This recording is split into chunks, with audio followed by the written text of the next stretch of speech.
an act of genocide against the people of Israel.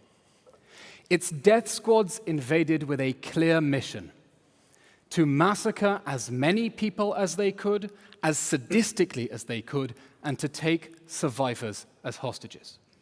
Hamas had a strategy: to lure Israel into an urban war and generate enough suffering that the world would pressure Israel to leave Hamas alone to do it again and again. Hamas slaughtered 1,200 people on that day at a music festival and in their beds. They cremated little children alive. They perpetrated barbaric acts of sexual violence. They beheaded, tortured, and mutilated their victims alive and dead, and they did it with glee. And then they took over 250 hostages, including little children, paraded them through the streets of Gaza to jeering crowds, hid them in tunnels and homes where they are being starved and tortured and raped and executed.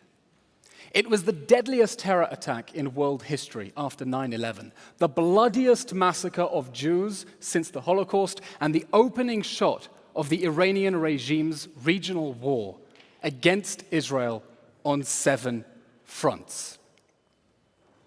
At this point, Israel faced a choice, as Hamas immediately threatened to do it again and again until Israel was destroyed. To do nothing, or to do something.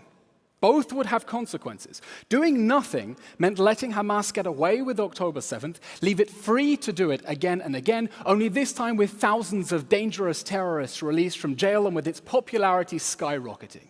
That's not an option. Doing something meant targeting Hamas's terrorists in accordance with international law in order to dismantle their ability to wage war and live out that threat to do it again and again. That was the choice that Israel faced after October 7th. Now, after October 7th, that campaign to bring Hamas down and bring the hostages home was the only moral response. Hamas exists for the sake of war, and for the sake of peace, it must go. Let me explain Israel's strategy. Israel's strategy is to get civilians out of harm's way so that it can target Hamas's terrorist infrastructure under their feet. Hamas's strategy is to keep civilians in harm's way so that it can use them to shield their military infrastructure. Israel left Gaza in 2005 and never wanted to go back, but Hamas seized power 2 years later, started firing rockets at our cities, and rigged Gaza's urban landscape for war. They dug a network of military tunnels 1.5 times longer than New York subway under homes and schools and hospitals. They booby-trapped tens of thousands of buildings. They started firing rockets at our homes and our towns from inside their schools and their hospitals.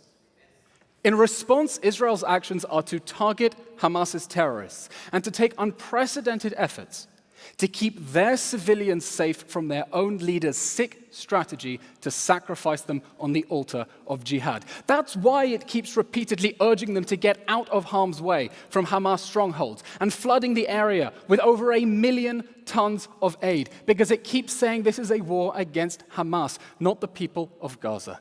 Now, the suffering of my neighbors in Gaza is horrific. I blame their psychopath leaders for launching this war,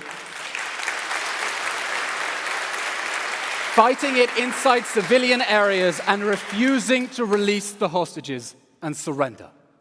Now, tonight's debate is about whether Israel's actions in the war in Gaza are justified, in a context in which I hope we can all agree none of the enemy's actions are justified.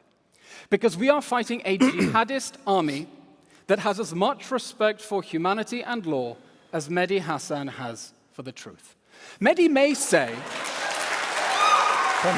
I condemn Hamas's acts on October 7th, but he will not condemn its strategy because he is part of its strategy.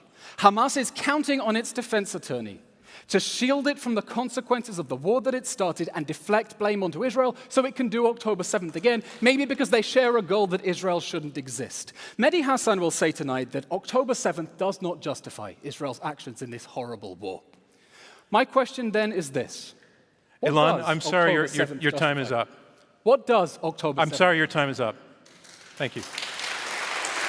Mehdi?